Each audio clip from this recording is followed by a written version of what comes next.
Hey guys, today we're going to change the blade on a couple of Havalon knives and look at a couple different blades. This is the 60A and the 60XT blades. The difference being is the 60XT goes in these small knives like this scalpel here and this little skinner. This one goes in my hunting pack. Both of these take the XT, whereas this other Havalon knife that I have that I'll carry when I'm hunting, it has this fixed blade on the end you can see here. So I like that for if this little blade, if I have a job that this little blade isn't quite up for, I can flip around and open up a brisket or something with this knife and then come right back and switch to a very sharp replaceable blade on this side.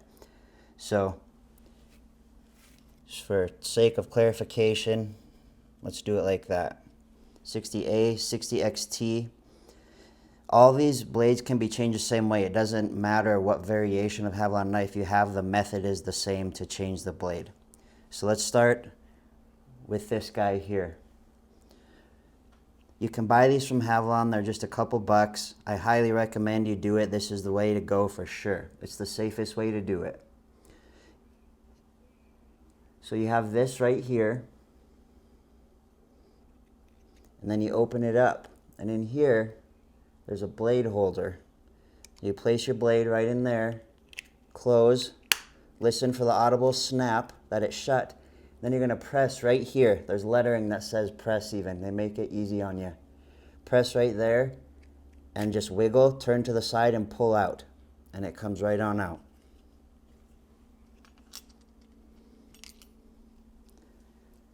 Next one, let's try this little fella. Goes right in again. Close. Listen for the snap. Press right here on this shank. And it will lift the back of that blade up. You can see it right there when I pinch. It lifts the blade off of the back of that shank. So we're just wiggling and pulling ever so slightly.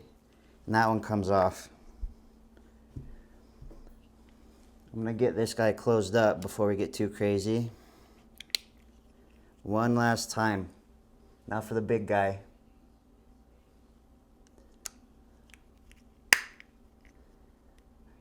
Rock it. Once that back pops up right here, rock it a little bit and pull gently. And out it comes. It's that easy.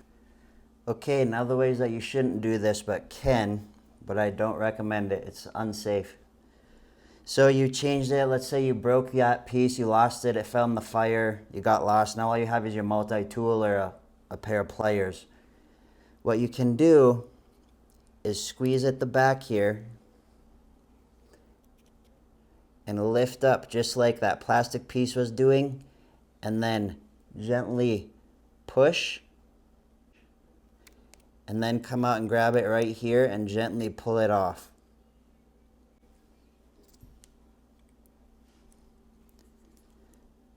So we'll do that on this next knife too. Be careful, they'll break right here. If it's already dull, it's not the end of the world, of course, but if you want to save it, be very careful. So slightly pull up and pull back this way. Now I'm going to grab here again and just slide it the rest of the way off. Now this one, same story. Going to come right in here, carefully pull up and out. And that's how you can do it with a pair of pliers. All right, the third and final way, if you've exhausted all of the options and all you have is something small like a nail or a screw head or point of a screw, I should say, something like that. Now we're going to go right in here. This back part isn't sharp right here, this angled beveled piece. So I'm going to put my finger on the back side of it, pushing it up, just like that plastic piece did in the beginning for us. I'm flexing that up off of this post that it rides on. And now I'm going to reach back here on the back side of the knife and gently pull. Both fingers are out of the way of cutting edges. And I'm gently pulling it off now. Next one, pushing up with my finger.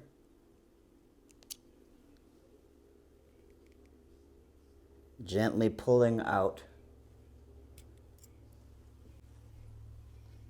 Last one. This just gives me a little bit more leverage to flex the blade of this knife. That's what I'm doing with this piece here. Lifting, holding with my finger away from the sharp edge, holding on the back side of the knife, gently pulling it away. If you do it slowly and carefully, you can't cut yourself. But again, I don't recommend this way unless it's an emergency and you need to cut something. Your life depends on it. Run out, get one of these guys right here. It's well worth it. You could buy 200 of these for what it'll cost for some stitches and a finger. So go get this. It's that easy. Putting them back on is a snap. They come in these aluminum packs. So we're going to open one. This is the 60 XT. So it will go on our scalpel and our medium-sized one. It's printed right on the front. And then it's also printed on the back here. The 60 XT just says 60, and the 60A actually says 60A on it. So we're going to pinch that foil back and just leave the top half of that exposed, or the bottom half of that blade. We're going to do it in reverse, obviously, of how we did it last. So we're going to take and push from the left-hand side of the knife that has this profile in it to accept the back of the blade. That's your target. We're going to push slowly till you hear the snap.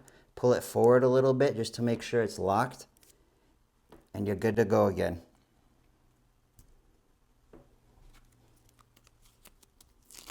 The 60A is the same. We're going to open it, peel it down. We're going to look for the side that has the profile to accept our new blade and match up the knife and blade accordingly. You want to make sure this area is relatively clean. It can get gummed up with stuff, and then this blade won't set true and it can slide off at inopportune times. But ours is clean. We're going to push it right over the shank till we hear the click, pull, and it's on. Then you close it up right here. And that's it. That's how you change your Havalon blades, guys. Thanks for sticking with me. This is Jordan with Western Family Living.